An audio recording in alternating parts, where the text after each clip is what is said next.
night, yesterday, and another one about a week ago. Okay, so I send it by email actually. So she should have it now. Oh, you've got? Have you sent it? Sorry, I'm confused. Do we need to send it to Rosina? Yeah, I think so. Yes, if you have okay, if you have it handy. Yeah, I'll do that now. Was there anyone else? No, at the moment, that's all I have as a request. Okay, sure. I'll just forward that to her then. Oh, then, thank you. Thanks. Then I don't have to go into mine. How does it work? Julio, just so you know, it says it hasn't started yet on Facebook. Yeah, because it hasn't. Is that why? 1 minute. Okay. I just have my phone's blowing up over here. You know, the people want to see. Give them what they want. Yeah, the switchboard's gone red. It's gone red. Yeah. Yeah. Okay, I think. Well, if anyone gets a text or whatever, can you maybe send a message on the chat thing? And so if someone's trying to get in, I'll forward the Zoom link to them. But I think we should maybe get cracking. So once again, thanks so much for joining us, and welcome to everybody, and welcome to those who are watching on Facebook. And we may, I don't know, Mike, have we got people from World Storytelling Cafe joining in as well, hopefully? Welcome to them. And so I met Lucas Peters, does lots of things, but he's a writer and has a travel blog called Journey Beyond Travel, and he organizes holidays in Morocco, or he did. And I met him in Tangier because he kindly reviewed my book about Tangier, and we met in the Café de Paris. And so he's got this wonderful book called Our Morocco, which is well, he's really the editor, although it contains one of his articles, and there's about 15 chapters, and it's really a collection of writings about Morocco by Moroccans and non-Moroccans. And I sort of felt it was like a love letter to Morocco, or 15 different love letters. But I'll let Lucas explain a bit more. So first of all, Lucas, can you tell us where you got the idea from for this book and this project? Yeah, the idea was, how can I help? I mean, it was really, I view a lot of my life as trying to be of some sort of service, some sort of, helping people out a little bit. And I think that gets thrown into high relief for me. I mean, I grew up in Seattle, Washington, spent a long time in San Francisco. And of course we have poverty and stuff there, but in Morocco, you're greeted with a whole another level of that. The same in other countries in Africa, of course, as well. And so over the last decade, a lot of what I've done, it's always with this idea of like, how can I do more? How can I help more? And sitting there a couple months into the pandemic, in our apartment downtown, pre-David's house. So we were sitting there, and I'm just up on the terrace, and I'm looking at just how, if you guys remember that first, few weeks, we didn't know what was going to happen. It wasn't until about 2 months really into it that we realized like travel's just not going to happen. Restaurants are going to shutter, and then the realization of people's livelihoods, kind of starts to sink in a little bit. And being really closely aligned with the travel industry, we've worked with a lot of NGOs that depend on tourism, depend on these, the kindness of strangers to keep their projects alive. Whether that's planting trees in the high Atlas, or for young girls' education, in the rural villages or whatever. And I was at a loss because I'm not Jeff Bezos. I'm not somebody with like millions and millions of dollars to give away. But so I was really wondering, like, what could I do to help out? And there's a literacy project called the Morocco Library Project that I've always we've helped a little bit, but I've always thought we could do more with that. And I'm lucky in friends, like Richard and a bunch of other people that show up in this anthology. About half of them or so I've known before, like Richard, Tahir, Amina, my wife's in there. Of course, I know her pretty well too. And so I just sent out kind of a little SOS email, and I said, hey, I have this idea. What if we put together a little anthology of writing on Morocco? Just everyone's point of view, their kind of, their take on Morocco. Keep it light, keep it personal, keep it hopefully a little bit fun. And then just put all the proceeds to this little anthology to the Morocco Library Project. Would you guys be game for this? Would you be interested? Within 24 hours, everyone's yes, let's do it. So I think it starts, Richard, I think you put it really nice. It's like, a bunch of love letters, from Morocco, and it really is, I think from, the Moroccans who, they've grown up here and they've lived and breathed this their entire life, to those who, like Saida, who's, Moroccan and then British, and so it's kind of, there's this other sort of facet of Morocco, to people like us that are expats who've, been here for 10 years, 20 years, or are in and out of Morocco quite often and very familiar with it.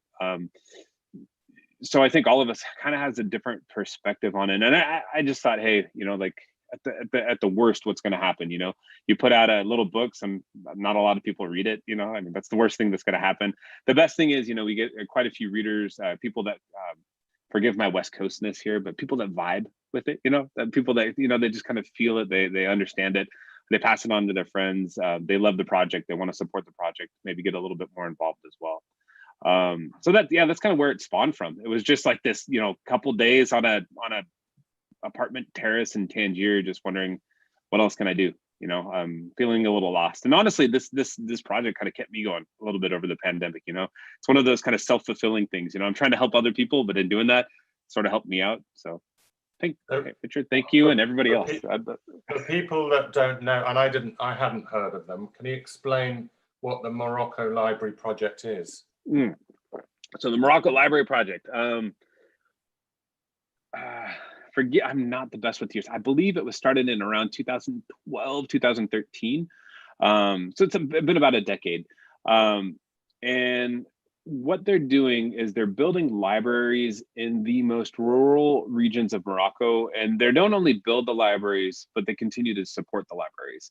So they're taking a structure, or they're building a structure, they're filling it with books, there's having a librarian on staff, they're working with the languages, with the local villages. And these are really, really rural places that they don't have a lot of connection. They're like Casablanca, Tangier, Rabat, where there's a lot of options. These are places that are up a mule trail somewhere in the high Atlas. I mean, so over the last decade, they've now built, furnished, and supported 54 libraries. They've been they're a little more professionally now. So they're now under the Olive Seed Foundation, which is a registered nonprofit in the US. So all donations are tax deductible and stuff as well, which was important for some of their higher level donors, of course. And yeah, so I mean, they're just doing great work. For those of us that love reading, love writing, and understand that education is really the greatest socioeconomic ladder you can give somebody. I mean, they do just incredible work. And we have an extract from Barb McCraz. Would you like to introduce that? She started the project. Yeah, so Barb is amazing. So she talks fondly of the Purple Library, which is their first library they built in their food. But I think a lot of us can relate to Barb. She had one of these just kind of epiphany moments when she was in Morocco. And a little bit like me, a little like quite a few other people I know, that, you come into this and you don't expect to want to help. And all of a sudden it's such a hospitable, like wonderful place. And you can't help but find yourself wanting to find a way to help. And so Barb over the last 10 years has really worked with the Morocco Library Foundation, as well as a few others around Morocco, under her Olive Seed umbrella. She also does work in Kenya too, I should probably mention, with the Maasai tribe there. That's super important stuff as well. Again, sort of centered around education, making sure people in these villages have like lights, like solar lights for their huts, and a little, their study section of books they need to read for school. So she's doing that in Kenya as well. And yeah, she's hi Barb, if you're out there. I don't know if you're tuning in, but she's really, really wonderful. And I'm so happy she was willing to kind of partner with us on this project. And then, so Barb's going to talk here. So I'll let Barb tell her story. Yeah. Okay.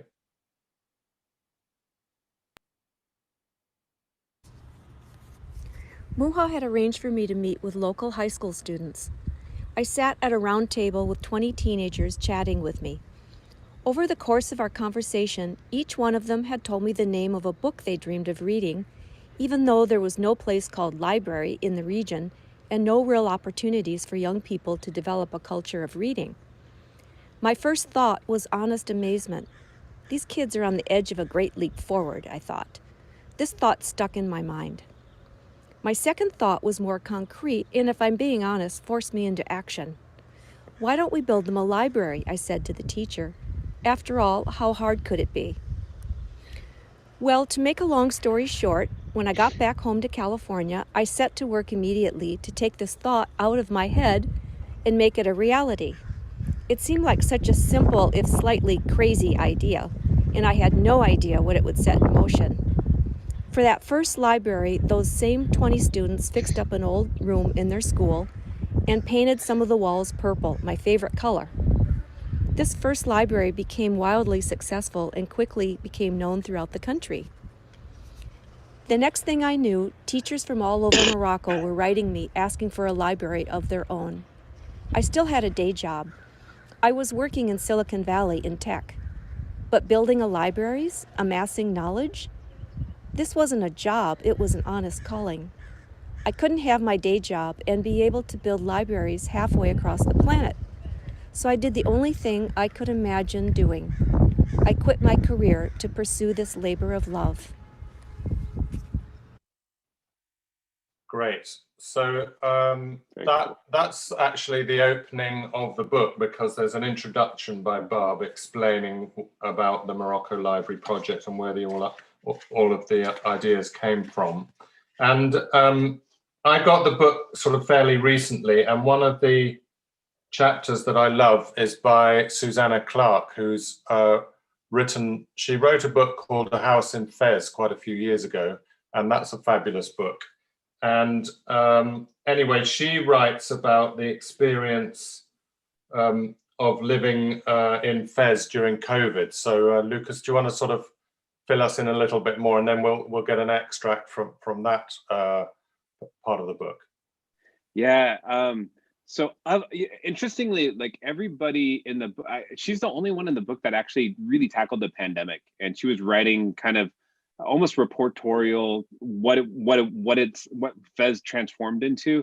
And if you guys all know Fez, it's typically that old Medina is really busy, you know, and so it overnight being transformed in this sort of ghost town, desolate streets, you know, and just seeing firsthand for her, like these vendors that, I mean, it's such a heavy, like the old Medina so relies on tourism for so much down there. And just seeing that sort of transformed overnight. And then the hope with that though too, I think as well. And she dives into, the essay itself dives into quite a bit of the history of Fez, and like how which is fascinating. I hadn't really thought about Fez during the times of, you know, the other pandemics and plagues and stuff. Yeah, Black Death and all that. And so, I mean, it's an incredible read. I mean, I wish we could play the whole thing, just play this little section, but it's a wonderful read. And Susanna wrote, just so you know, she had to read this from Australia. She finally, after I think 3 or 4 tries, finally made it from Morocco back to Australia to take care of some family stuff there.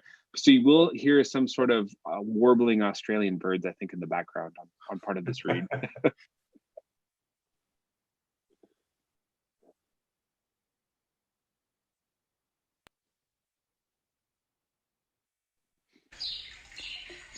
Fez under lockdown. The state of emergency was due to end on June 10. As the time approached, and along with the prospect of Eid, a new spirit of hope began to permeate the streets. People appeared and resumed their evening strolls. Cafes and hammams were reopened for limited hours, as were some shops. I was surprised to see artwork appearing on the walls near my house. Near Recife, there was a new mural of King Mohammed VI and emergency service workers on a bright red background. Nearby, a formerly dark, rubbish-strewn tunnel was painted white and adorned with a line of trees.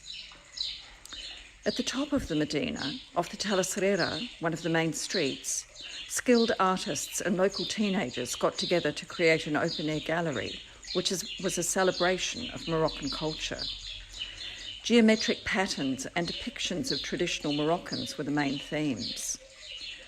"We wanted to give some happiness to the neighbourhood after such a terrible time," said one of the artists. In the Ziyad Quarter, a group of teenagers worked for 2 weeks to beautify their local area. They began by cleaning the streets and replastering the battered walls before creating colourful murals. 18-year-old Mohammed said, "Each household gave between 50 and 200 dirhams for paint and cleaning materials, and everyone supports us." But not everyone was as supportive. Opinion was divided among the handful of remaining foreign residents and the tourist guides.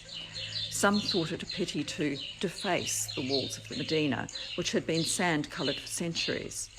Some guides were concerned that tourists would prefer a 15th century style backdrop for their photos rather than the new fields of colour.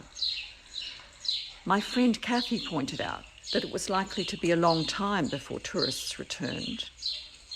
In the meantime, while the residents are suffering through the economic crisis, a little art that occupies people, brings them joy and opens minds, doesn't seem to be a major problem, she said. I was pleased to see the energy and enthusiasm of the young residents who chose to beautify the city. The Fez Medina is a constantly evolving place. Despite its time travel allure, it's not a museum. It's important to protect history, but a sense of community among the people who live there is the glue that keeps it together. I hope that that sense of community will help to overcome the damage an extended lockdown and economic hardship is wreaking on the complex social and cultural ecosystem developed over more than a millennia. Fez has weathered many trials over the centuries that were as difficult, if not more so, than the one we're going through now. I love living in a society where the warmth, generosity and tradition are an integral part of everyday life. As we come out from, then go back into lockdown, I frequently catch glimpses of kindness and humanity in my everyday interactions and know that that spirit endures. I think that's good. So that was lovely, and I really like the birds, actually. I love the sound of the birds, because with Barb it sounded like she was in the Sahara and you could feel the wind whipping off the dunes. We should have said that Susanna was in the middle of the gardens or a courtyard. Or We should have just said she's in the courtyard of her house in Fez. yeah, exactly, the house in Fez. But that was lovely. And so we've been to Fez, and also Tangier pops up a lot, doesn't it, in this anthology? Yeah, it does. Yeah, Tangier. Yeah, I mean, you know, of course, you've written a whole book on this, man. I mean, Tangier it's such a, for the amount of time that people spend in Marrakesh and Fez and the Sahara and all that. Yeah, even Casablanca. People spend time there, but they write about Tangier for some reason. And I think for a lot of us as expats, I don't know what it is. It's just this kind of interesting melting pot of Africa, Europe, Middle East. There's the Mediterranean vibe to it. There's the whole smack of cultures that you have. There's a lot of weird, I hate to say weird, but like weird to me, pockets of Moroccan culture, even right around Tangier, that even though my wife, born, raised in Tangier, she's still learning about sometimes as well, that you're like, oh yeah, we forget, like just 30 minutes away, people say something differently. I remember the first time I learned that if I travel an hour one way towards the reef, the color green no longer exists. So green and blue become the same color. So and just like it's like these weird little things like that just blow my mind, and I think for a lot of us here that enjoy that sort of thing, that enjoy having your mind kind of blown on a daily basis, Tangier's great for that. Tangier, I don't think there's anywhere else in the world like Tangier. So I was really happy in the collection. So we have Gerald Leftis in there, who was the former director of the American Legation, which of course it has its own great history to it. And Jerry wrote a really, really fantastic piece on what his time in Tangier was like, living in this museum. It's kind of like the night in the museum sort of thing. So yeah, and that's a really wonderful piece.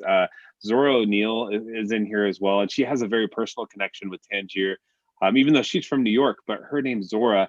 It's actually from her mom was in Tangier and like named her after a friend of hers here in Tangier. And so when Zora finally kind of comes back to Tangier, it's like, wow, this is somehow, part of her as well. And then in the collection, we have Deena Bembrahim, who, like my wife, born, raised in Tangier. And she has her own, I mean, you'll see Deena. We have a little video of Deena reading, but she looks at the typography of Tangier. She's a designer, and for her, Tangier, like how all these languages and cultures and stuff, how they show themselves is in sort of the typography of the place. So if you've ever walked around Tangier, you see this. You see these like kind of handwritten signs, and then Cafe Hafa with its stones up in the wall, and then these Art Deco, these brilliant like Art Deco buildings, like the Teatro Cervantes, these sort of buildings. And so she's kind of going through and talking about her growing up in Tangier through some of this. And I think the clip we have for Deena, she's talking about a little bocadillo restaurant called Amigos, which of course. Should we play a bit of Deena then? Yeah, let's play Deena. Yeah, let's play Deena talking about Amigos. Amigo restaurant. Question: who is friends with soggy fries? Answer: my brother, me, and everyone else who grew up eating Amigo's creative bocadillos. Amigo is a small restaurant. It has kept the same modest entrance and glass windows since it first opened its doors in 1969. The original Amigo logotype was humble, hand-lettered in both Latin and Arabic characters on a white background. It was as if no real visual identity was needed because Tangier loved the mythic bocadillo by Amigo. It was anti-typography, if there is such a thing. Everything at Amigo is handcrafted and has soul. So my older brother grabs my hand and we go through the entire selection of mouth-watering ingredients behind the glass display. His treat. I start picking meats and tomatoes, peppers and pickles, onions and sauces to layer in a sandwich larger than one of my arms. Fries saturated with grease seal every Amigo sandwich. This sandwich is no exception. Fries, yes please, and don't skip on the salt. I could never finish my bocadillo. It was too big. A sandwich fit more for a basketball team than just for the little girl that I was. But this sandwich of gargantuan proportions was more about having a moment between my brother and me than anything else. Though Amigo is still around today, they have replaced that original hand-lettered placard. A disastrous type crime if there ever was one. But you can still share a moment with someone you love over the most delicious bocadillo that this side of the Strait of Gibraltar has to offer. Thank you. That was lovely. Have we got any pictures from Deena? You do. If you want to show maybe a couple of the signs we have here, I think everybody knows that Teatro Cervantes. So just to get everybody, maybe show that one, because I think that's something most people here are probably familiar with. Just to get you back, remembering Tangier a little bit. Yeah. And then after that, maybe show the maybe show the Coloma ice cream after that. I think that's such a great one she was talking about as well. And then Cafe Hafa, because everybody wants a mint tea. A little sipsy, right? I'm glad I ate already, because that Amigos, it would have made me very hungry. Oh, that's lovely. And that's Coloma. They've been doing that for a long time. Such an unusual take on Tangier, because what I liked about this book is that everyone's got their own perspective, but it would never have occurred to me to talk about Tangier through the typefaces and the different languages, and that sort of opens my eyes to, when I go back, and that's lovely, the graphics on that. Yeah. When I go back, I'll look out for these places. It's just revealing a different side to Morocco and to Tangier. And I think that's what's strong about this collection, is that every chapter is highly individualized and very honest, and open and personal, and it sort of breaks a lot of stereotypes. And also I like the way you've combined Moroccan writers with expats, so it's not just one of these travel books written, you know, by a white European or American giving their perspective about Morocco. We're hearing Moroccan voices themselves, which is very powerful. And of course, your wife is Moroccan. Amina Lababi is she works for NGOs, and she's an accomplished photographer. So shall we have a look at some of her photos, and perhaps you can talk us through some of them? Yeah, I did a disastrous crime, because we had Susanna Clark, so over her we had a couple of Amina's photos playing with that, just to give it a little scene. Why don't we let me explain a little bit what Amina does. So myself, I do a lot of travel writing. She is, although I do have French, I do have, you know, decent Darija. I get by okay. There are times I get stuck, and I love traveling with her, because she's there to help me out with translation all the time. Usually she's doing her own NGO work, you know, so we're kind of working alongside. I'm kind of doing the travel stuff, she's doing NGO stuff. At the same time, we both love doing photography. As a Moroccan woman, her type of photography is a little bit different, and she really wants to show an egalitarian sort of Morocco, where it's not just the males. We have so many pictures, and this is the travel thing. You know, you see a lot of guys out front. They're in the cafes, they're in the shops. You know, because it is kind of more of a male public society. So she tries to champion those females, that sort of perspective as much as possible. Something that, like, Richard, you and I can't get into, because, you know, we're white male foreigners, you know, but Moroccan female is of course allowed access to, and she's, so it's her country, it's her people. So, you know, she's talking to them and letting them know, hey, I want to take your picture. I'd love to, a little like Humans in New York sometimes, this kind of idea of, and it's really for her, like, so far it's really mostly for her own sort of archives. You know, I mean, she doesn't have any grand project with this. I had to beg her. I said, please, we'd love to have some of your photos in here. Can we please include them? So this is the first time she's actually really opened herself up to having anything really published out there. And so I'll give you an example just to show you kind of what she's doing. Yuliu, can you show the Aisha picture? So we're going to see a picture of Aisha up here. And what Amina likes to do is she'll do a little interview with these pictures, you know, so she'll do a little kind of photo session type thing. And she'll do, sometimes it's really quick. It's just a quick snap of a photo. And then she'll go back and say, hey, can I, can I ask you a few questions? I'd like to, put kind of your life a little bit together with this photography, with this photo. Sometimes people tell her no, honestly, but most of the time people are nice. They say yes. You know, I'd love to share my story. So are we all seeing Aisha's picture? There she is. So here's what Amina wrote, or Aisha's story. Aisha, or Mimi, Mama, Aisha, as everyone calls her, is a true matriarch. She runs her household like a true logistics manager, cooks for the whole family, and helps her husband farm their little patch of land. I like to come out here to this rocky patch for a breather because my grandchildren find it too difficult to follow me, Aisha laughs. I wish I had gone to school, but I do know how to make silk buttons. With every thread, I write my story. And that was taken in Imouzer. Lovely. And so do you have some more of your wife's photos? Let's see. Yuliu, do you have, how about Tata? Let's do Tata pouring.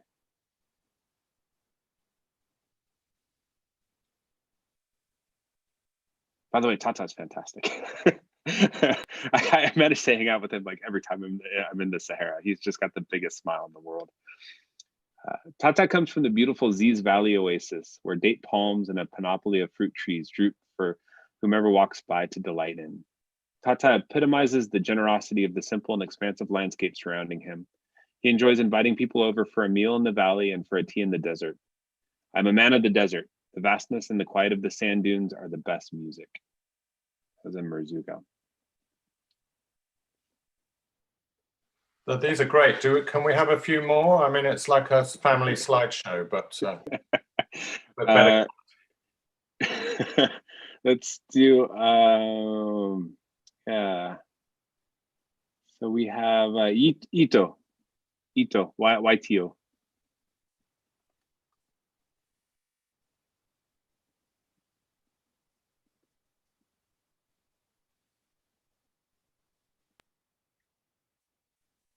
Here's Ito. Ito loves the Saturday market in town. Going there means you can find all sorts of things handmade and made in China or Turkey as well, and other sorts of produce that her family doesn't grow. It's a long trek, but well worth it. My favorite is camel milk that the merchants bring from the south. And that was taken in, I'm going to butcher this name, Techesalin Middle Atlas. Techesalin, oh man, that's a hard one for me. Some of the Temesif, I have a hard time with that.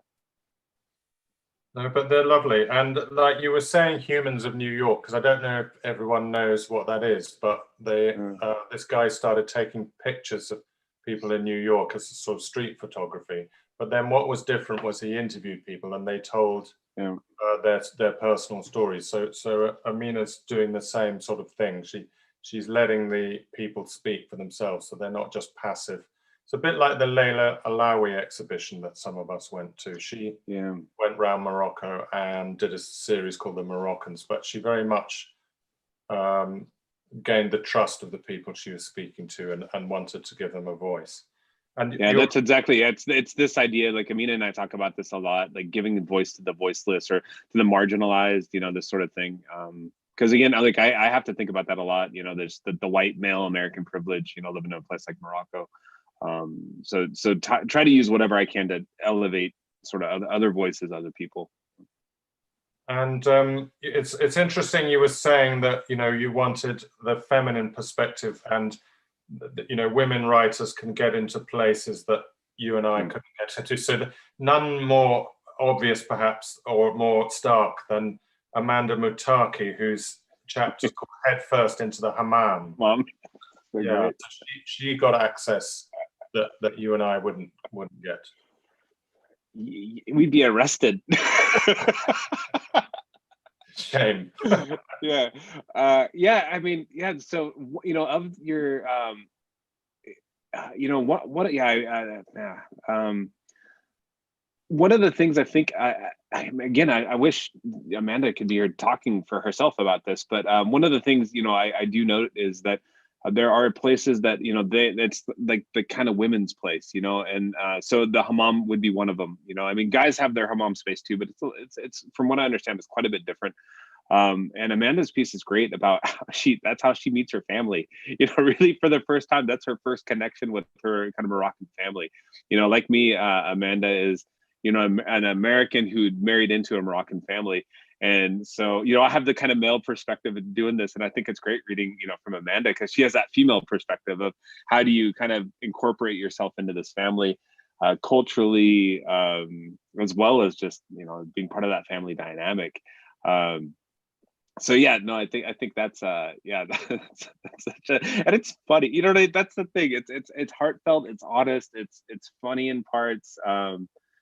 And yeah, you could feel her like nervousness at that first, you know, at that kind of, what are we doing here? What? Wait a second. And we've got time for a few. I just should explain that for this presentation, Lucas got as many of the contributors as possible to record an audio clip or a video clip from the chapter that they wrote. So a mutual friend of ours is Tahir Shah, who wrote The Caliph's House. Sorry, I was thinking it was called The House in Casablanca, but it's The House in Casablanca. Yeah, I think it's, you know, The Caliph's House, A Year in Casablanca, I believe is the. And I remember I met Tahir when I was working for the BBC so I was based in Rabat, and Tahir had written this book about Casablanca. So I interviewed him. We had a thing called World Book Club on the BBC World Service, and he took me around his house, and he said that he'd always written travel books, and he couldn't bear these awful books about people doing up a house. And then he realized that so many weird things were happening in his house that actually it was more interesting than the travel books. And his father was a famous Afghan sort of Sufi mystic who was a storyteller. And so Tahir has inherited all these wonderful stories. So if we've got time, and I think we do, Yuli or Lucas, do you want to just explain what Tahir's writing about briefly? I mean, can anybody ever like explain what Tahir's writing about? No, I mean, we're going back to Dar Khalifa in Casablanca. He's with his kids, and he meets Yahya down the street, who is the self-proclaimed Melon King. And yeah, I think in this clip we get a good feeling of how important a melon can be. By that I do it is a watermelon. I mean, it might come into question at some point, but yeah, so that's about it here. I mean, it's great fun, and it's just incredibly unique. You know, he's what I love about Tahir is he always, I think, just through his like joie de vivre and stuff, he always has stories. He's finding these fascinating details that he latches onto, and they become these yarns that get spun, and they're really pretty incredible. And they're very, very surreal. It's like sort of South American magic realism or something. Yeah. So do we have Yulia, do you mind playing the clip of Tahir with the melon story? One afternoon, when we tended to the precious young melon, I told Ariane and Timur the story of Melon City, the tale I'd kept protected in a box since I was their age. Ariane said the melon wasn't actually a melon at all, but that it was a time machine in disguise. Each night, she said, it turned back from a melon into itself and would crisscross time and space, seeking answers from the universe. I asked how she had come by such information. The melon told me, she whispered. As the melon grew, so did interest in it. All of a sudden, it seemed that everyone had an opinion on how to care for the fruit, which was now swelling to the size of a tennis ball. Zora, our housekeeper, flustered out of the kitchen and insisted that we tie scraps of red cloth to the leaves. She warned us that if we failed to follow her advice, the melon would poison anyone who tasted it. Next on the scene was Abdullah, the chief guardian. He claimed a female jinn living under the courtyard had already laid claim to the melon. If the fruit wasn't presented to her on a bed of vine leaves, he said, the entire house was in danger of being turned into dust. Next morning, there was a knock at Dar Khalifa's main door. The guardians were nowhere to be seen, so I ventured out to check who was there. It was the Melon King. Everyone's talking about your melon, he said. Everyone? Yes, everyone. Who? Everyone worth listening to. I invited Yahya inside. We made our way through the house and into the courtyard garden where water issuing from a magnificent mosaic fountain on the wall cooled the air. As soon as the Melon King set eyes on the fruit, he grinned like a Cheshire cat. You have done well, he said. My children have been helping me, I said modestly. So you've all done well. Do you think we're watering it too much? I asked. Yahya touched a hand to the soil. Perfect. What about the sunlight? Are we giving it enough or too much? Plenty, I sighed with relief. As soon as we stood there, both gazing at the little melon, Yahya winked. There's a secret to growing melons, he said. A secret that's made you the Melon King? Yes. Is there any way that part of the secret could be passed on to a novice melon grower like me or my kids? Yahya grinned all the wider. You must talk to your melons, he said. That's it? That's the secret? The Melon King nodded. What do you tell them? Anything you like. You can read from the newspaper or talk about your life and adventures, but there's something they like most of all. What? What is it they like most of all? Stories. What kind of stories? Stories about melons. I've already told the story of Melon City, I said brightly. To the melon? Well, yes, kind of. I told it to my kids, and I'm pretty sure that the melon heard.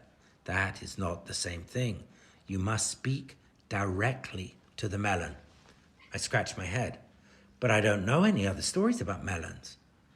Then make some up, Yahya said. So I did.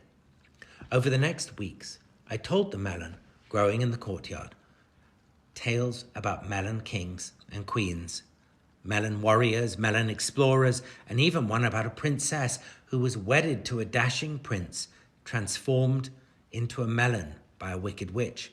I couldn't say for sure whether the melon we'd reared from a seed was benefiting from all the attention. What was more certain was that, day by day, it continued to grow until it was the size of a soccer ball. Well, that was fantastic. And as you say, you can't really categorize that. I had to mute myself. I mean, So I don't know what everyone else feels, and you can put your hand up or you can signal, but I'm really enjoying listening to these extracts. So if we've got time, shall we have a bit more? There's Gerald Loftus, who, as you say, was the former head of the American Legation Museum in Tangier. And actually he showed, when I was researching Paul Bowles and people like that for my book, he showed me around the Tangier legation, and such a fantastic place. And so for him to actually live in it is remarkable. So Yulia, can we play a little bit of Gerald Loftus?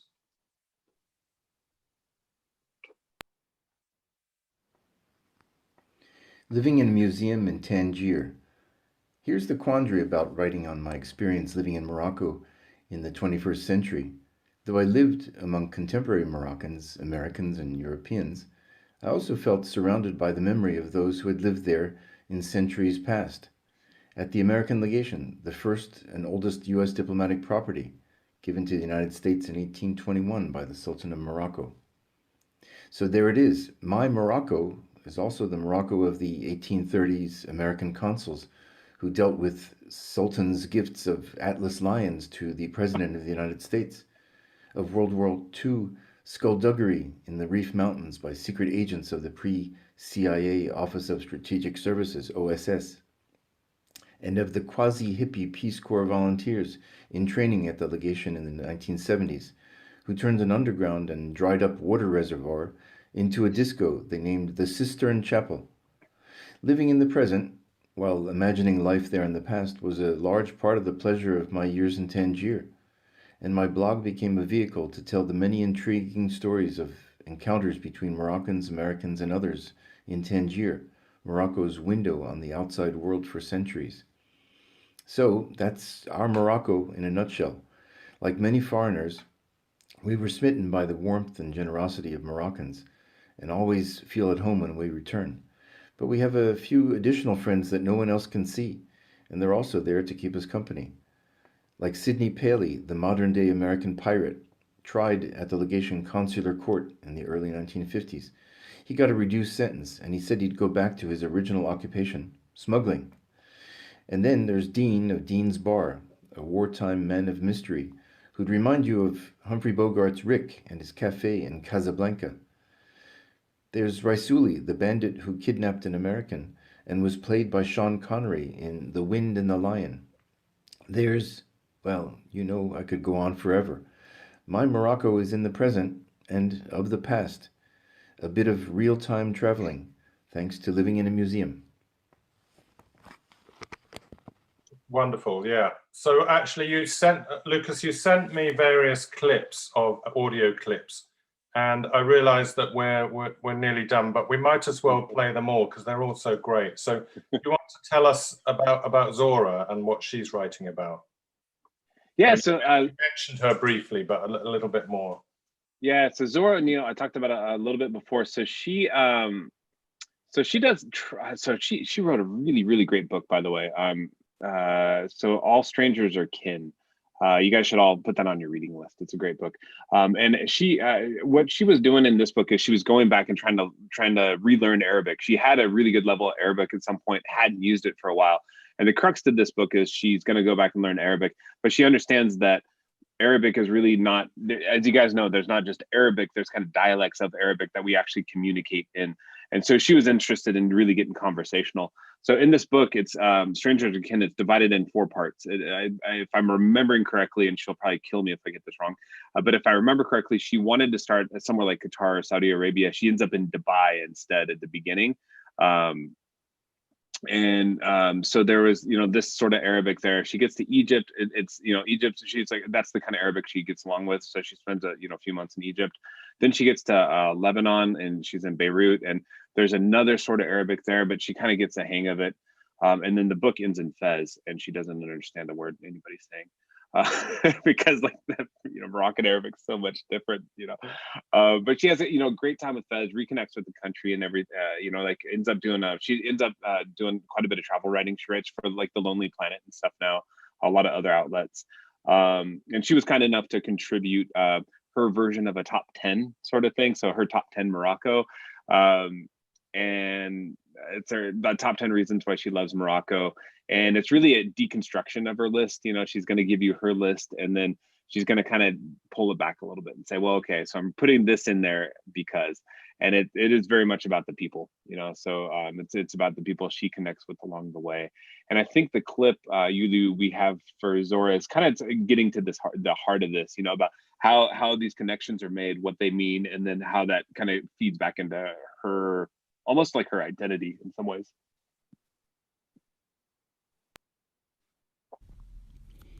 After my repeat trips to Morocco, though, I eventually came to see how a friendship like my mother's could happen. When I went back on later trips, to work as a guidebook writer, to take Arabic classes, to escort friends around, I tried to make up for my youthful self-centeredness. I tried to appreciate the country for what it was, and not just how it measured up to my parents' stories or my childhood imaginings. I traveled by myself, and I tried to use whatever scraps of language I had, which is how it happened that, according to my top 10 list, 90% of why I love Morocco is the people. Of course, I also love the great living craft traditions, the Fez Medina free of cars, the scents of rosewater, orange blossom and mint, the jewel-toned jalabas, and the dazzling mosaics. But my experiences with Moroccans are my own, and I treasure them all the more because they can't be replicated, unless you want to study Darija with Sito Fek at Aleph, which I really recommend. And it's worth noting that, by the same list math, 70% of why I love Morocco is women. Travelers are almost always relegated to the public sphere, streets, cafes, museums, buses. But in Morocco, more than anywhere else I've visited, I've found myself welcomed warmly into private homes, almost always by exceptionally outgoing and engaging women. Even when that invitation was also a transaction, as it was with the enterprising girl at the Jewish cemetery, it was still an honest invitation to share in domestic life, a time to talk about daily things like fresh produce and homework. And all those women managed to connect with me regardless of language, whether it was the pharmacist cupping my face in her hands, or Horia on the train altering her Arabic dialect so I could understand. Aisha, the Fez housekeeper, told me her whole life story. She, like my namesake, is a single mother, in a mix of simplest English and Arabic, and when she was finished with the saga, we shared a long hug. After that, my mother's friendship with my namesake didn't seem puzzling at all. Wonderful. And she talks at one point about learning Darija or Arabic, and she says she came up with this phrase about my non-absorbent brain, and that's what I feel like because I'm trying to learn Darija at the moment, and I wish I'd learned it sort of 30 years ago instead of at my age. I've got a message in capitals from John Wolfe saying you need to send me a link, but it's a bit late. I sent him a link ages ago, and I've just resent it, but I don't know if anyone else can help out John Wolfe. It's a bit late in the day. Anyway, and one of the chapters I love towards the end of the book is by Saida Ruas, who many of you know because she's a member of the British Moroccan Society, and she's sort of half British. Well, she's Moroccan, but she grew up in and was born in Britain, and her sister's on Holby City. She was on last night. So anyway, there you go. But so many of you know Saida, and she's a great writer, and she wrote this sort of thriller, this sort of murder mystery set in Marrakesh called Assembly of the Dead, and she's working on another one. And so she told me that she wrote this almost like a stream of consciousness. It was her, what Morocco means to her. And she said she wrote it just sort of in about an hour or something. But I think it's a very powerful piece of writing. Again, it's very honest. And so all these perspectives of Morocco, it makes up a sort of mosaic or a prism of lots of different angles and views of Morocco. So it's so unusual. Like you were saying, Lucas, to me before we had tonight's thing, that as far as you're aware, no one else has done anything like this before. No. Yeah. No, I don't think so. I memean, you've seen, from academics, you see a lot of different sort of academic anthologies. A lot of collected writings, and it's almost always foreign writers exclusively. So to have, and especially to keep it contemporary as well, I think. Where it is a lot of contemporary writers, contemporary voices in a modern sort of moment, except for maybe Jerry Leftis, except for Joe Leftis. He's still maybe living in 1821. But other than, like everybody's, it's really contemporary Morocco from a lot of different perspectives. It's kind of like that inside outside. It's very, people from all over the country.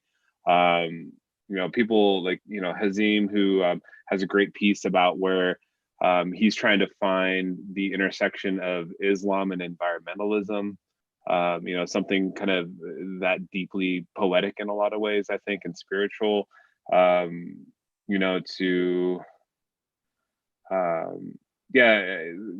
like that, say to someone like me, who's like, like I'm just, finding my way through Marrakesh, and I stumble across this, the realization of, my wife's family is like related to this like Sufi saint down in the Sousse, and what this means for my kid, basically. I'm just like, what is that? And stumbling across this sort of tale, it is super diverse, and I really don't think there's anything else like it out there. And I think Saida is such a good note to for the, just for the whole collection. Hers is kind of the anchor at the end of it, because I think it just brings these perspectives together in a way only she could do. It's something that really only she could do. Only someone with that sort of voice to be able to kind of tackle that inside outside, and that this sort of feel to it. And she's unique in the sense that she's got both perspectives. And you were saying as well that the book moves around chronologically and geographically. So we've got history, we've got contemporary, we've got male and female, we've got Moroccans and non-Moroccans, city, country. You got Alice Morrison, who's wonderful, and she's like with the nomads out in the desert. She's like on a nomadic adventure. I mean, so you're kind of all over the country geographically. Types of people, the whole, forward and backward in history a little bit. I don't know. I think there's things to learn and things to be entertained by. I think it does a good sort of balance to that. So shall we we'll finish with Saida. Play Saida, because it's great. Morocco is a distant part of you that you want to disown. It is a legacy you inherited. It is a thing to be downplayed and described as belonging to your parents as you begin to navigate adulthood. It is an identity that others find a novelty. It is a joke, and you are the punchline. It is Arabian Nights and forced marriages. It is Jimi Hendrix and the hippie trail. It is exotic and oppressive to women. It is what your friends at university perceive it to be, based on hundreds of years of Oriental imagery and storytelling. Morocco is a forgotten thing. It is a thing that others look for in you that you don't deny or promote. It is the thing that makes you not British. It is a source of confusion and a cause to explain your existence. It is what makes you a stranger at home and at home in a strange place. It is what makes you a foreigner when in Morocco and an immigrant in England. Morocco is you in the eyes of others. Morocco is more than Larache. It is trips to Essaouira and Gnawa music late into the night. It is a snake charmer in Marrakesh, an alpha blondie in Fez. It is camel trips into the Sahara and an ancient travel route from Timbuktu to Tangiers. It is bargaining in the market while knowing you are being ripped off. It is letting you think you know it when really you know nothing at all. Morocco is rediscovered. It is summers showing the place off to friends and discovering it anew. It is a tourist trap that makes you call. It is astonishment on the face of the visitors you induct and hair-raising taxi rides to the Blue Pearl that you shrug off as part of its charm. It is a source of cultural pride. Morocco is Larache. It is old cameras sold on sidewalks and families promenading. It is a woman shelling prawns in factories and young men selling gadgets to make a living. It is a people not broken. It is late nights with a blind great uncle and his deaf wife and a history lost in their passing. It is a heritage discovered and a wisdom learnt. Morocco is common ground. It is a woman in Malaysia bonding with you because you are Moroccan. It is a man in Oman calling you his sister. It is a taxi driver in Cairo calling you his daughter. It is a landlady in Tunisia serving you tea that you know, and a bank clerk in Ethiopia reminding you that you are both African. And it is children in Jordan laughing at your Arabic dialect and unlikely friendships born from shared identities. Morocco is a story. It is the books Europeans write. It is an inspiration for painters, authors, and oddballs. It is a story untold and voices not heard. It is a woman who knows herself even when others don't, or when they choose to misrepresent her.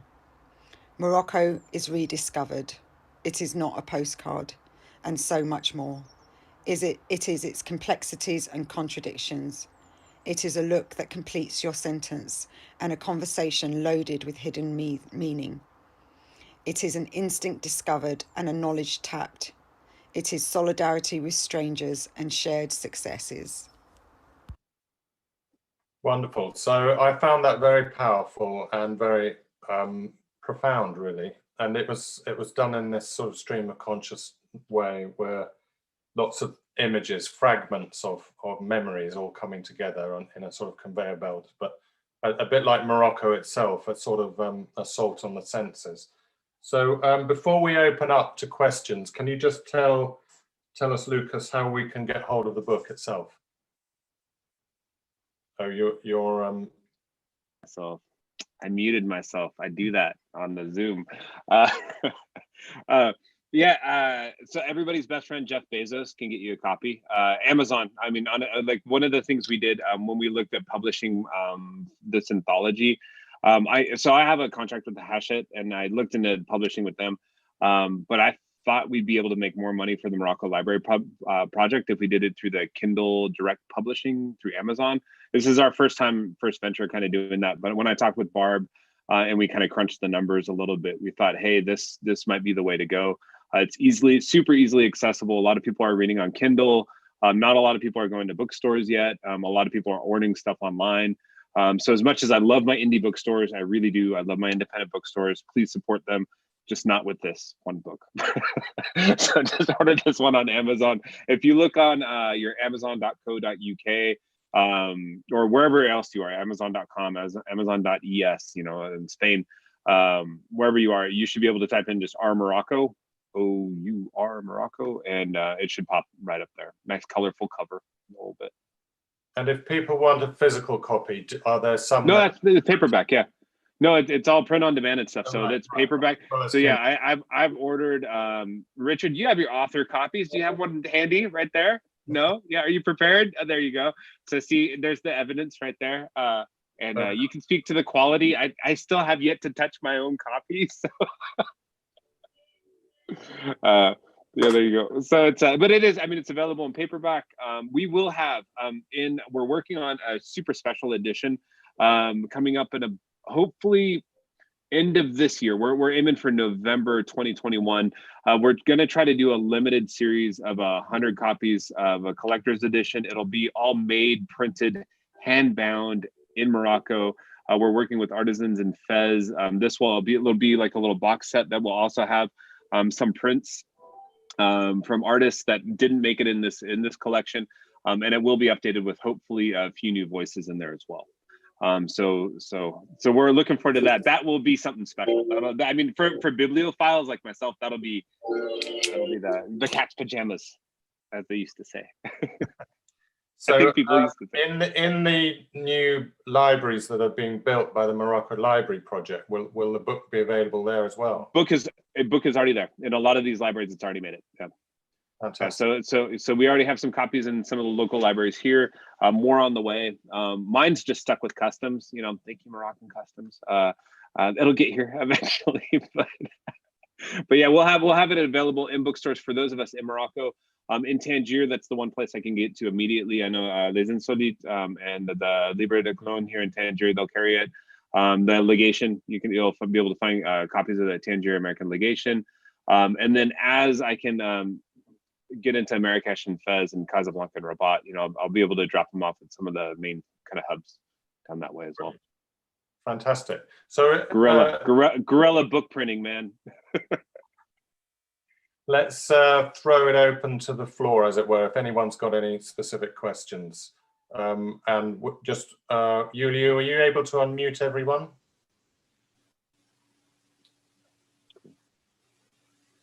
Hello. So if people want to put their hand up physically or on the symbol. It's on its Ali, do you want to go ahead? Unmuted. Hello, can you hear me? Yeah. Yeah. Right. Thank you very much, Lucas, for an interesting presentation. And I should just point out that the American Embassy is celebrating the 200 years of delegation this year, just en passant. And my question is about the libraries you mentioned. Yep. I mean, how many libraries are there in Morocco so far?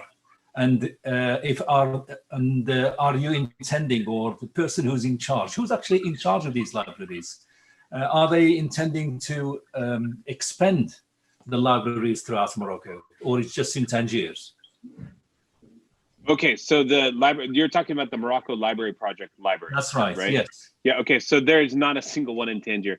These are all in very rural regions of Morocco. So all of these libraries, they're in villages in the high, most of them are in the desert, around the, between say Merzouga, Mohammed Rizlan, into the High Atlas, into the villages there, into the Sousse. Like these are we have a couple in the Rif now, but all told, there's 54 libraries that are built, that are constructed, that are now fully staffed and with a good amount of books, like hundreds, like each of these have hundreds of titles in there.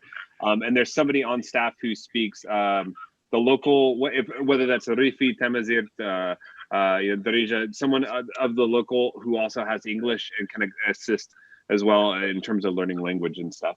In fact, they just launched a writing competition that I'm working with them with right now. So to get young people interested in writing, so we're doing a writing competition for 15 to 18-year-olds. And how can we get a list of these libraries and their address? Probably the best way, Richard may, I don't know if, I mean, I don't have access to your guys' email list or anything, but Richard, I can send you an email link with all the information for you to pass on for the Morocco Library Project. I mean, they have a really great website. They have like an interactive map where you can kind of pull up where the libraries are, like around the country.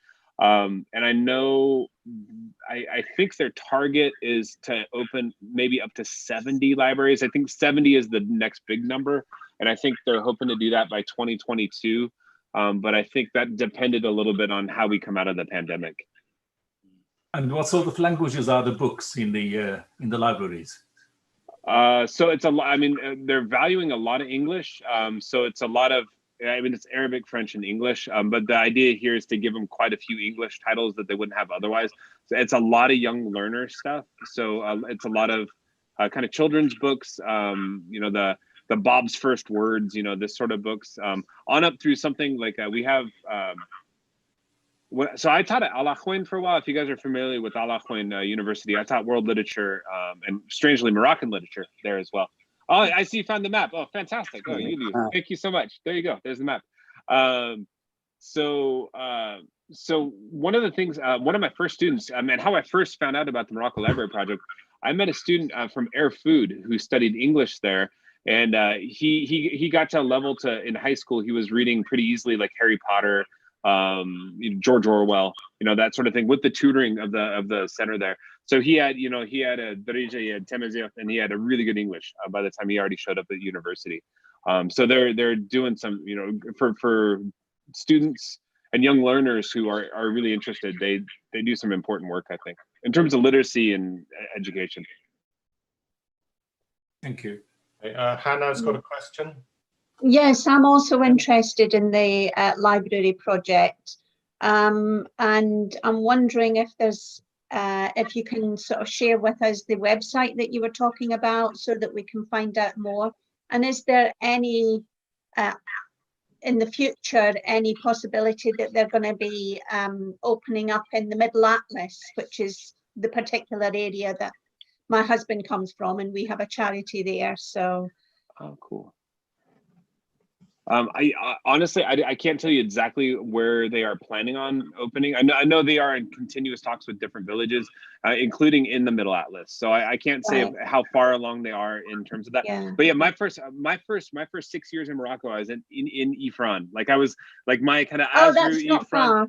Yeah, so this sort of area is near and dear to my heart. So we're there quite often. And so, yeah, so I mean, that area is fantastic, but it is like you get into these little villages at all.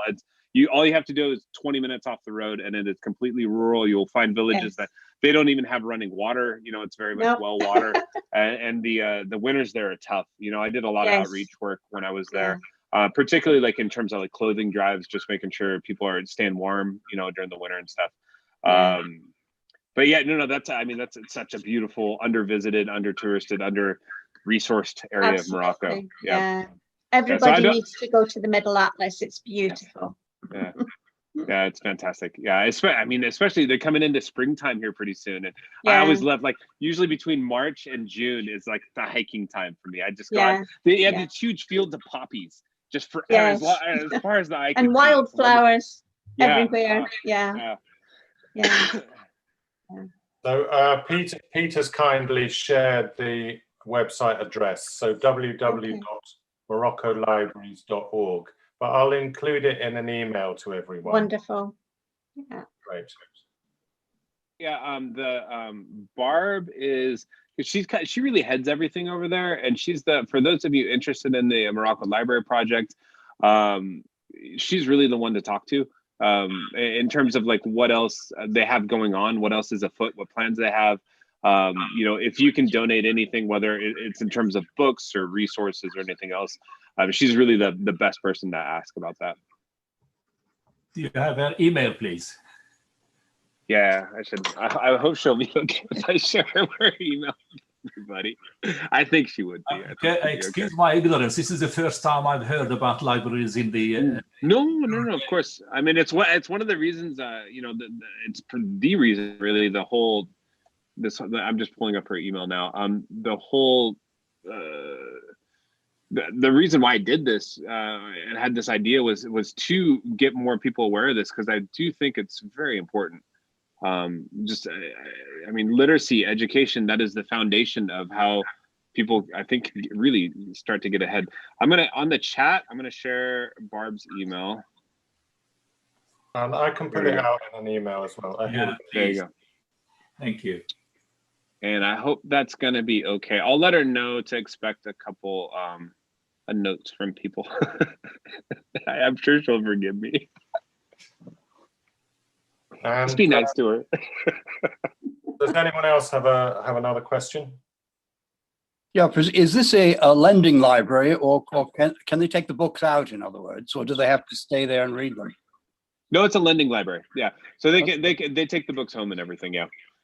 So it's not one of those libraries that you're kind of stuck in that room having to read a book. Yeah, they also run and all that. Yeah. Yeah, and they also run a lot of programs. Like every library is different. Like, so each region, it's kind of, because they have that regional person there that's in charge of the library. They're able to adapt to what that local school might need and what the local community might need as well. So they do different sorts of book groups, different sort of writing activities. A few of these are very female centric. It's almost exclusively, you know, girls that are coming there, and they're working hard to get ahead. Yeah, so it really depends on that kind of makeup. And also there is some politics a little bit with like the local, you know, the local kind of people, you know, in terms of like what's maybe acceptable, not, I think sometimes. So yeah, I mean, but each one's sort of adapted to its place. But there are some basic things. You do get to take books home. And there's help whenever you need it. You know, I mean, these are the two basic principles. You know, you read some books, get some help. You know. And John, I think you got the link finally, so that's good. You're on. Yeah. That's what I needed all the time. Fantastic. I was going to say there'd be a recording of this whole thing, so John, you can watch it back from the beginning. But I'm not sure. Are you a Facebook man? I'm not sure you are. Yes and no. Okay. Well, it'll be a recording of it will be on the BMS Facebook page. Okay. Anyone else got some burning questions? Yes, if I may. Are you working on another book at present, or another project, I should say? Is this for myself? Yes. Yes, I have.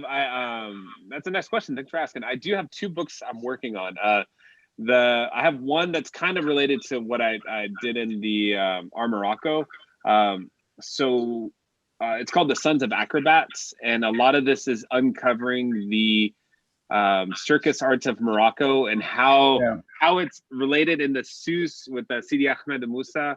And how that gets continued on up and throughout the world, and including like the Ringling Brothers Circus and stuff like that. And it so happens that I had married into one of these families that has a long kind of circus arts history. And so my son he's 5 years old now, but I started this book when he was about 2. And I was watching him do somersaults as my wife's telling me this, you know, the stories about the family history. So I'm just like, all right, so my son is, you know, one of these acrobats, you know, from the Seuss apparently. So so that's one I'm working on, and the other one is a little like Tahir's book, The Caliph's House, in some ways about remodeling a home. But now that we're in David Herbert's home and it needs a bunch of work, so I've been taking notes on a potential book about this as well. And the kind of uncovering, because he's here for 50 years. He's really the kind of social king of Tangier, and you know, if you're in the know, like he's the guy you got to know. And you know, luncheons in his garden were the thing, you know. And as work, like I have a bunch of his old books here, you know, and we found some old letters and stuff. So I'm kind of putting notes together that I think will be something there. Probably still a little ways away for that, but yeah, kind of chipping away on these things. One of our members, Annie Austin, spent a lot of time with David Herbert and lived at his house, and they had lots of dinner. He was the center of all the social expat life, so she's got stories of him as well. Annie, we need to talk. I do too. I'll put you in touch. So Rosemary as well. Yeah. Oh, we have to talk. That's great. I should mention to you that in Chesington Zoo, they have the Ahmed Amous gymnast from the area in Morocco, and they have been there for the last probably 20 to 30 years. Yeah, and they are outside London in Chesington Zoo. They have a circus, and the main attraction of that circus is these gymnasts. The gymnast, and you know, I just look at that picture. That's great. That is wonderful. Rosemary, do you want to tell us a bit more about what's going on? What's going on where? In the photo. Well, that was in El Ayoun in the 90s. And as you know, David was known as the Queen of Cantangia. And we had this with Marguerite Bay. We went down. There were just 4 of us, and it was just extraordinary. And David used to lie on his bed wondering which socks he should wear for the evening. We were in the middle of the desert. Anyway, it was great fun, and there are loads and loads of stories, but Annie's definitely your girl. Yeah. But if you want to know about, and there was one evening when Annie and I flew over to Tangier for a dinner, and Princess Lala Fatima, I think it was. Anyway, yeah. Anyway, she has just come out of mourning or whatever you call it because her husband died. Anyway, we got there late and we were told we weren't allowed to leave before she did. And David was so desperate to get to bed, he got Nordine to bring his parrots in. And he said, now, good night, darlings, and all this sort of thing, because he was desperate that she would leave, but she didn't get the message. And I can't remember what happened in the end, but he was so tired and he was so desperate for her to go.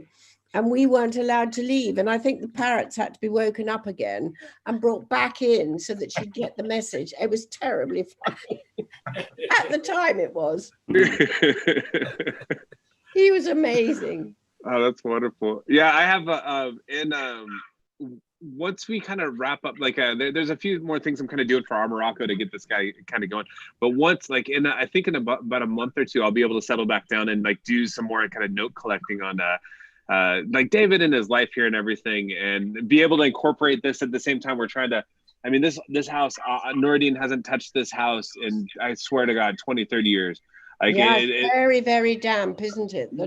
I mean, we're treating the walls right now. We had 2 paintings that just are disasters on the back that were hiding all sorts of bad stuff. And it was a really wet winter too. I think Tangier, we've already gotten our entire annual rainfall by like the start of February. It was a really just an unusually wet winter as well. So yeah, we're working on all the dampness, trying to restore a lot of the house and bring back a little and yeah, getting the garden cleaned up too, because that's kind of gone a little too wild maybe. And is his bassin, as he used to call it, still there? It's Noordine? A very small, tiny swimming pool, and he always used to call it the bassin. That's the bassin. It's there. The tiles have all fallen off of it. So like this is the summer project we're gonna try to do. Yeah, because like the terrace. My 5-year-old, I think David liked, because he likes kids, right? My 5-year-old just has this vision of jumping in the pool as soon as it gets full off the terrace. Oh. And I think David would get a kick out of that. Well, we'll have to all come and visit you, because we had a trip to Tangier a few years back, so it'd be lovely to come and see your house. Yay, and the El Minza's open again. Oh, great. Yeah, I was just in there like yesterday. That's really funny. Yeah, the Elements are just opened back up. Yeah, I was just in there. So good. And Ali, I was gonna say, Ali, just on the Sidi Ahmed Musa thing, you know, in Tangier on the beach, they're still doing this, and that's the first time I've ever heard somebody say, yeah, yalla Sidi Ahmed, Ahmed Musa.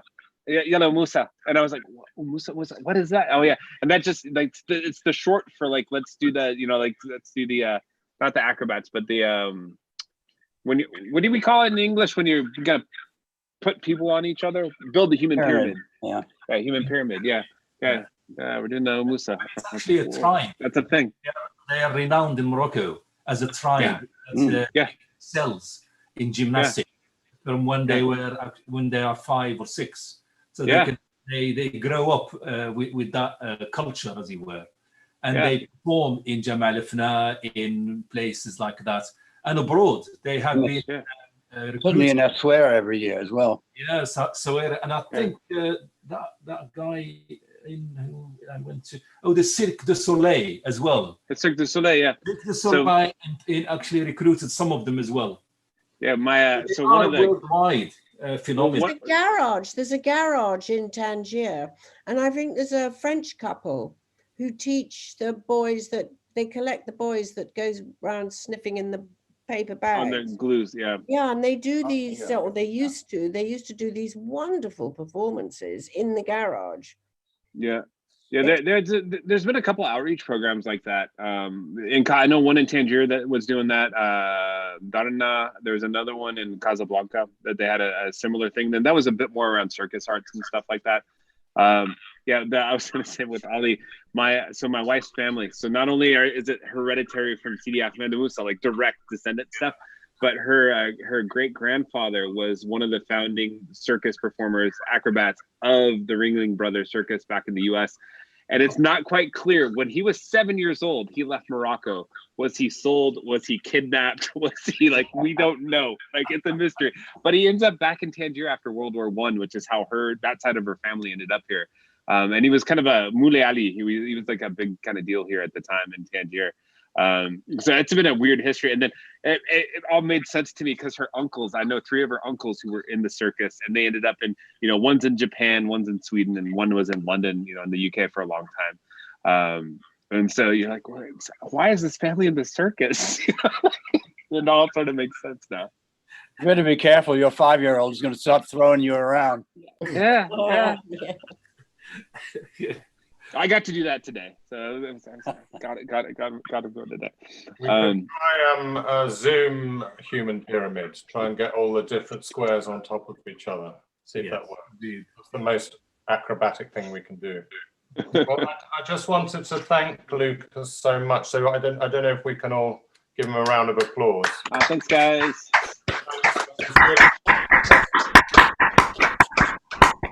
So much. So we'll be in touch about more events for the BMS. So I'm hoping to sort of stage them nearly every month, and we've got some more ideas coming in from people. And because it's the 300th anniversary of the treaty between Britain and Morocco, we were going to have Professor James Brown talking about history. So we might be able to do that next, but I'll keep everyone posted.